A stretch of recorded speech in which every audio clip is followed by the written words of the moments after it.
Hello, everyone. I hope you're all doing well today. Thank you for being here with me on episode 3 of the Lyons Den. If you're looking forward to the memo coming out, we got a new episode coming out tomorrow, so keep an eye out for that. Today on the Lyons Den, I'm going to be talking about 3 things. One, quickly off the top, the Birds of Prey reviews have come out, and since we spoke about that on yesterday's show at the beginning when I did the whole DC slate lineup, I'm going to go into that for just a little bit, not too much, because then I'm going to give my review on Friday after I see it tomorrow night. Then a new Saw trailer came out for the rebooted Saw that they're doing, and they officially announced that The Mandalorian Season 2 is coming in October. I don't know if that was officially announced previously, but I just saw something about it today, so I'm going to get into that a little bit. But yeah, the memo's coming tomorrow. Keep an eye out, but let's get into it straight away. So right now, let me check. Last I checked, Birds of Prey, we talked about it yesterday, like I said. It got a lot of solid social media reactions, actually more than solid, great social media reactions last week. And I think we all know, especially if you're a DC fan, not to fully trust those reactions because a lot of time people are just excited that they saw the movie early and it kind of, they just go out of the theater and immediately tweet how exciting it was and this, and that, and then that's not what we see from the real reviews. Sorry, I'm messing with this here. But last I checked, and I'm going to pull it up right now, it was sitting at a 92% with around 57 reviews, which is a lot. Usually it was actually in the 80s at like 17 reviews, and then it went up the more it got. So that's usually not what happens. Usually it goes down. So let's see what it's at right now really quick. Rotten Tomatoes. And look, it's at an 89 with 72 right now. So it went down a few points, but 89 is a great score. And I'm not one who puts that much stake into Rotten Tomatoes. I honestly think it's a little annoying how much it's like people's Bible if they're going to go see a movie or not. And now you see studios putting the score in trailers after the movie comes out and stuff. And whatever, if that's the way it's going to be. I don't like when it sways people from going to see. I can see some, if you're iffy about a movie, it doesn't interest you, and then you see it's got like a 15%, and you're like, all right, I'm not wasting my time. But I don't know. I usually try and go and make my own decision. But obviously this is great news. It seems like it's at least a solid movie. That's what you want. That's what we want from this. We want DC to keep their roll going. That's 5 out of their last 6 that they're going to be hitting on critically or financially or both. Shazam hit critically, but not too well financially. Aquaman hit financially, but it was in the 60s on Rotten Tomatoes, which is positive, leaning towards positive, but not overwhelmingly positive like we're seeing right now. So hopefully these reviews can carry it with good word of mouth and it makes a good budget and we can see a sequel, maybe a spin-off with Black Canary or Huntress. Maybe we'll see Poison Ivy coming in the future with Harley. That would be awesome. So good for Birds of Prey. I hope it makes a good amount of money because everyone who's a fan of comic book movies should want it to make money because then we get more. That's what we want. We want more. That's how you get more characters. All right. So that was just quick off the top. I'm going to give a review of the movie on Friday. I won't be doing a Lyons Den tomorrow because the memo comes out tomorrow. But I'm going to be seeing Birds of Prey tomorrow at midnight. I'll have a review up on Friday. So next, quickly, not too quickly, what I wanted to talk about was the new Saw trailer.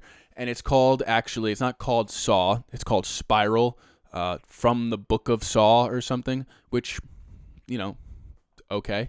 I'm not one to really critique titles, so that's fine with me. But first trailer, it was more of like a teaser, about 1 minute and 40-something seconds. It's starring Chris Rock, and Samuel L. Jackson is in it as well. And look, I'm not even a really big Saw fan myself. I think I only saw the first 2. And the first one, like classic back-in-the-day horror movie, but it's kind of dated now. The dialogue... It's not that the dialogue was bad, it's the delivery of the dialogue's pretty bad. Directed by James Wan, our Aquaman guy, and obviously a horror, I don't know, we want to call him guru. He's made a bunch of great horror films, but, it's a little dated, but it's still a good movie. This trailer didn't excite me that much. I don't care for Saw that much. It starts off Chris Rock and his partner in a car. You get a little cliche, detective banter. The other guy that's not Chris Rock is like sweating a lot, and Chris Rock isn't. I don't know if that's going to be explained in the movie, but he's just like profusely sweating, and Chris Rock is not. So that was a little weird without any context. Then, you get a little bit of details about what's going on. He's going after cops, this, and that. And then you get a little montage with some duns, like showing a bunch of crazy shit. And then, to cap it all off, you get Samuel L. Jackson, which is probably the best part of the trailer, going, "You want to play games, motherfucker?" And, who doesn't want to hear Samuel L. Jackson say the classic Saw line with motherfucker at the end? I know I want to see that, and we did see that. So, it was a decent trailer. Didn't give too much away. You got a little bit of what the premise is going to be. We'll see how it is. Like I said, I'm not huge on Saw. It's not my favorite horror franchise, really. I mean, I like horror movies, but I'm not too big on them. But we'll see how it does. It's interesting that they're rebooting it. We'll see if they're going to go like the early movie, the first movie, more of a contained, not as gory, traps killing everybody type route, or if they're going to go for that whole craziness that they got into in the later movies with all the elaborate traps and crazy gore and people's ribs getting ripped out with I don't want to even get into it, but if you didn't see the trailer, go check it out. Let me know what you think. I thought it was all right. Maybe some people are really excited if you love Saw. If you don't like Saw at all, you probably don't care, and you probably won't watch it anyway. So let's move on to the last thing I wanted to talk about, and that was The Mandalorian. They officially announced The Mandalorian Season 2. It's coming in October, which is awesome because a lot of these shows these days, like The Witcher, we got to wait like it's like going to be 2 years in between the first season and the second. A lot of Game of Thrones, there was like so many years in between the final few seasons, and it's just annoying having to wait so long. It kind of just ruins the momentum, so it's cool that they're getting this one out so quickly. Shut up, Khaleesi, balking out there. Hope you all don't hear that. I'm talking about Game of Thrones. Khaleesi, my dog, starts barking. What are the odds? So, as I was saying, Mandalorian coming in October. I loved the first season. I thought it was great. Baby Yoda is obviously the shit. Mandalorian is basically Batman of Star Wars. It barely speaks. And when he does, he's very serious and straightforward. And he's just trying to do the mission. And he's got a cape. And he's a boss. Except he kills people. So I guess he's not Batman, really. But I'm really excited. I'm excited to see where they're going to go with the storyline. I'm excited to see how they expand upon Baby Yoda's role in this whole thing, why everyone wants him, why everyone's going after him, why Moff Gideon is going after him, what exactly does he want from him. I saw a theory that someone was saying he wants to experiment on him to figure out why these Yoda species live for so long. Like we all know Yoda was around 900 years old when he died. So, and we see Baby Yoda is 50 and he's only a baby still. So obviously their lifespans, they age very slowly. So some people think maybe he's going to try and extract his DNA and figure out how to age slowly himself. That's an interesting theory. We'll see where they go with it. I really like what they did with it. The short episodes, I like that they release it weekly. There were really only 2 episodes that I wasn't crazy about, but other than that, like the last 3 episodes were awesome. I got a projector for Christmas, and I watched those last 3 episodes on a huge screen that I got, like 100 inches, and they were awesome. I'm really looking forward to season 2. The production value was already great in season 1, and I'm sure it's going to be even better in season 2 if they have a higher budget. And what was also interesting about the news of The Mandalorian coming in October is that they also announced that we're getting, is it Falcon and the Winter Soldier in August, I think? Yeah, Falcon and the Winter Soldier in August. Then you go September, month off.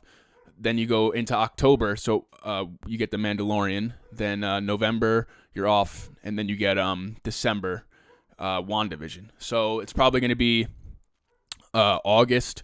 You get however many episodes, 8 episodes of Falcon and the Winter Soldier. And I'm sure once that ends, The Mandalorian probably premieres the next week. And then they're going to go with that, ride that into WandaVision. And it looks like what they're trying to do there is either have a Marvel or Star Wars show coming out every other 2 months, keep that content riding, because apparently a lot of people were canceling their memberships after The Mandalorian ended, which it didn't really seem like it made much of a dent in the Disney Plus subscriber base, because apparently they by far beat their projections of where they be by like a year.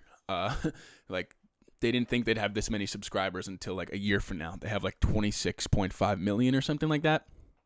In the grand scheme of streaming services, I guess that's not too large, but remember, it's only been around for a few months. Like Netflix has hundred something million subscribers, but really, they've only been around for a few months, Disney Plus, and now they're going to start getting that content rolling with these Marvel shows, more Mandalorian, if the Obi-Wan show ever is coming out, if that's real, any other Star Wars spinoffs they do.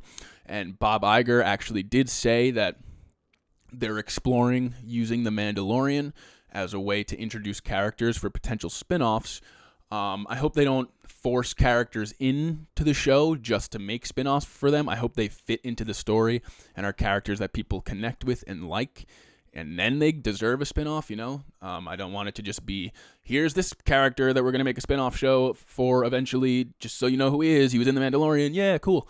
Don't want that. I want them to continue the way they are. It's very self-contained, all about The Mandalorian Star Wars show. Love the Western vibe they give it. But yeah, I mean, looks like we got a lot of great content coming at us, especially in the comic book world and the sci-fi world. All that. I'm really excited for it. Probably one of my favorite shows on TV this year, The Mandalorian. I watched the first season of this is not related at all. I watched the first season of The Expanse a really long time ago, and all I've heard from people is how great it gets. Second season's better than the first. Third season's better than the second. Like it just apparently gets like astronomically better as it goes along. So I started season 2 last night. I'm on episode 2 or 3. And it's good. I had to watch a recap of season 1 because I really didn't want to watch the whole season again. But yeah, I'm looking forward to that. I got to catch up with The Boys. I'm hearing that's a good show. There's a lot of good show and movies coming at us, guys. It's exciting years, man. We're getting all these streaming services. HBO Max is gonna have a Green Lantern show.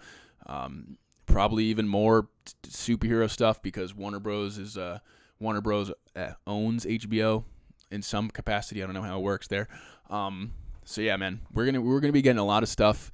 I'm really looking forward to it. It's gonna be exciting. Yeah, so that's really all I had to talk about today was those 3 subjects. Hope you all enjoyed this video. I'll be back with you on Friday. I'll be reviewing Birds of Prey and talking about anything else that I hear over the next couple days. Be on the lookout tomorrow for the new memo. It's going to be fun. A lot of stuff to talk about, like the Mets possibly backing out of the deal with Steve Cohen. Mookie Betts got traded. I'm not a baseball guy, but Matt and Alex are, so they'll be talking about that. The Knicks fired Scott Perry, or was it Steve Mills? One of those guys. I'm not sure. I'm a Lakers fan. And some other stuff we're going to talk about. Maybe get some questions from the fans. So thank you for tuning into this. I hope you enjoyed.